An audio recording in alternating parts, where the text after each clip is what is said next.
So, Royal Canin came out with a gently cooked recipe a few weeks ago, and there's a lot of opinions on this food. I'll summarize what the internet thinks, and then I'll give my 2 cents and also some hot takes. So, a lot of people on the fresh feeding side feel like this is hypocritical because they think these big dry food companies have discredited raw and gently cooked for years, but now that they realize there's a big market here, they're launching one to make money. On the other side, there's people who finally feel like there's a fresh food option that has the proper research and formulation behind it.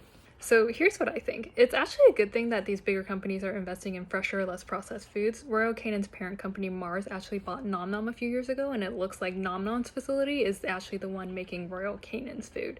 So all in all, Mars is putting a lot of money into gently cooked. So we're definitely watching the industry shift, which can be more research and more people interested, which is good for all of us in the fresh space.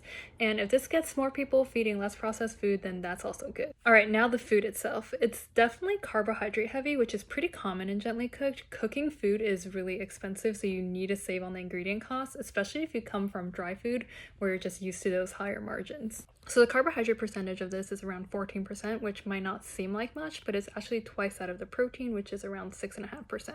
So you can kind of assume that the weight of the carbohydrate ingredients is twice that of the protein ingredients. Now, carbs aren't always bad, and some people don't like rice, corn, peas being called fillers because they do technically provide some nutrients, but trust me, cost is a way bigger reason for including these ingredients rather than the nutrients.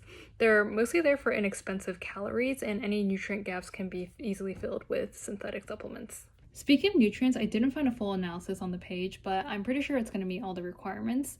There's this whole argument around whether you should judge a food based off of its nutrients or its ingredients, and it's not either or, you need to do both. The reality is that you can find a synthetic supplement for any nutrient, and that can hide a lot of low quality sourcing where you're using cheaper, less nutrient dense ingredients.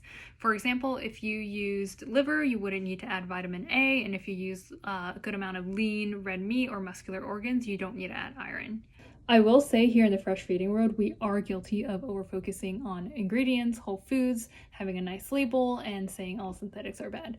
Not all synthetics are bad, and if you're really not using any, your recipe is either unbalanced, it's crazy expensive, or you haven't actually done the nutrient testing to check and you're just using public data, which isn't accurate. Okay, so in summary, I do think it's a good thing that Royal Canin did this since it's a sign that the space is growing and more people want higher quality diet, but there's definitely room for improvement with the ingredient quality.